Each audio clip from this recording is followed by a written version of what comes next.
Joining us now is former Republican Congressman Denver Riggleman. He's a former advisor to the January 6th Select Committee. With us on set, John Heilman, host and executive producer of Showtime's The Circus, executive editor of The Recount, also an MSNBC national affairs analyst. Denver Riggleman, it's so nice to have you back. I know your work for the committee wasn't something you talked about, so we missed you. We missed your voice in these conversations.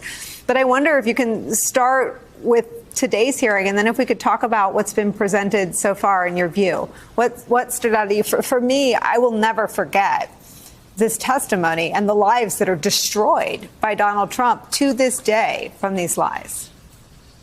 You know, first of all, Nicolle, it has been a while. It's good to be back. And, you know, as far as the witnesses today, I would think that Rusty and Shay were two of the strongest witnesses that we've seen. You know, I have looked at a lot of this. It's good that John's on the panel. I just talked to him about some of this.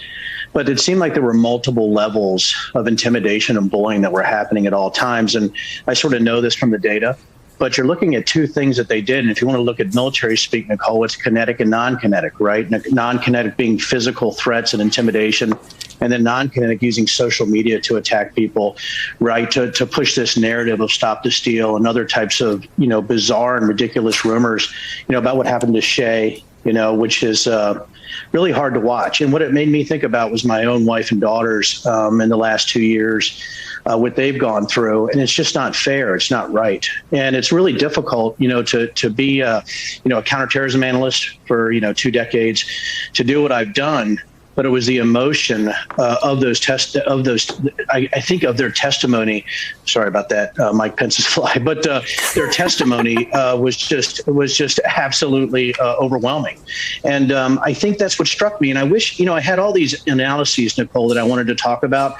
But I think it's the human toll that we saw today that really bothered me on a pretty deep level.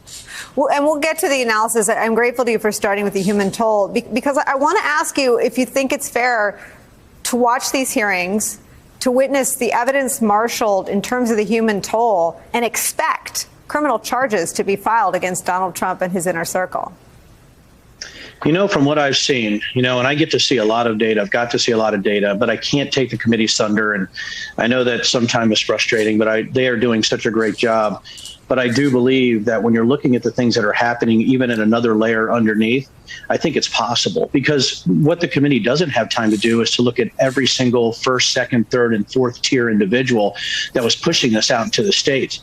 And I think when the report comes out, when you see other testimony, Nicolle, you're going to see that there was a lot more people involved in the alternate elector scheme than was even identified today. And I would really encourage people to look at open source research out there, to look at what people are identifying as far as the individuals. I wish I could talk about them more. I think the committee is going to bring it up. And Nicolle, I think as we go forward, what I'd like for you to watch for, and I think everybody, is coordination from right beneath the president all the way to the individuals that were briefing state legislators in their home counties and their home states. I think that's going to be absolutely shocking when the report comes out, when you see how many people were involved with this scheme. When a federal judge described John Eastman and Donald Trump as likely committing felonies, I feel like that was almost a spoiler alert for where the committee was heading. That judge made that ruling based on a filing from the January 6th committee. When you look at the evidence as it's being presented by the committee, it's very methodical. The first hearing was to show that Donald Trump lost the election, and Donald Trump knew he lost the election.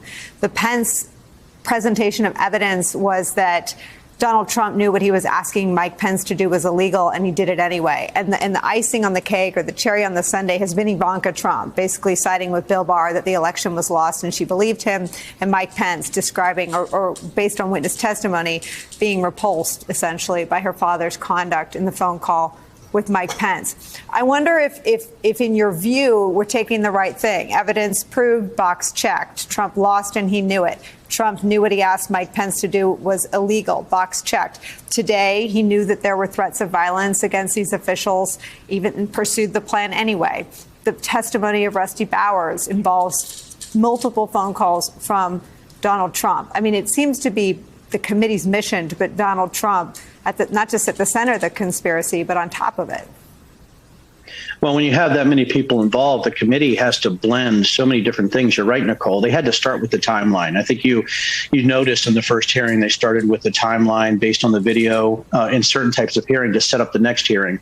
What they're doing is building the case. And it looks like a massive command briefing that I used to do in the intelligence community, where you'd have the bluff, the bottom line up front. You would tell them what you're going to tell them. And then you'd have the middle part of your briefing, which is you tell them what you're going to tell them.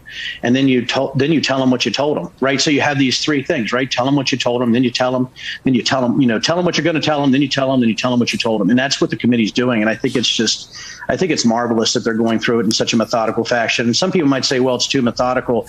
Facts and data sometimes aren't that exciting, but the testimony that you're seeing that's actually linked to those facts and testimony is showing the human toll of how these type of ridiculous behaviors and this type of messaging and conspiratorial grift really affects individuals at the ground level. And I think once the committee sends their evidence to the DOJ and they actually merge that data, it's possible you could see some things come out of that could be fireworks. Do you think the committee will ultimately make a criminal referral to DOJ Denver? Honestly, I don't think they have to. I mean, the DOJ, if Garland comes out and says he's watching this closely, a referral is not going to matter. The DOJ is already on it. So once you get a data exchange or you get some type of evidence exchange, at that point, the DOJ is on it, and the committee has done its job. And my guess is we're going to see another year to a year and a half, if possible, of parsing that much data. And again, what the committee has tried to do is gargantuan, and I think they're really succeeding at it right now. Tell me what you mean by data. You mean like metadata, phone data? You mean emails and texts? Oh. Tell me what you mean. Oh gosh, Nicolle, you and your questions. I think we waited a long time for this. Well, I tell you, John tried to get me too. But with the email, obviously the email and the documents, but there's so much metadata. People know that call detail records are out there.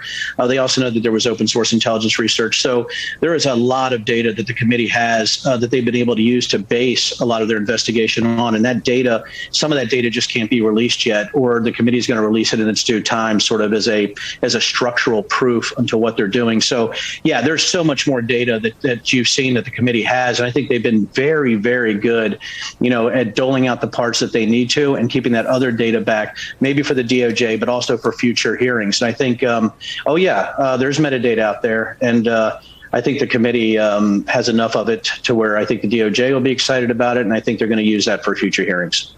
Can you pull back the curtain on, in your view, in your analysis, how this investigation is different from the two impeachments and the Mueller probe? We see for the first time some of the former assistant U.S. attorneys and U.S. attorneys who seem to be the investigative drivers of this. We see Liz Cheney and Benny Thompson and Adam Schiff very deferential to the investigators. This seemed like a pure fact-finding mission. Is that tell me your characterization, or if that's right.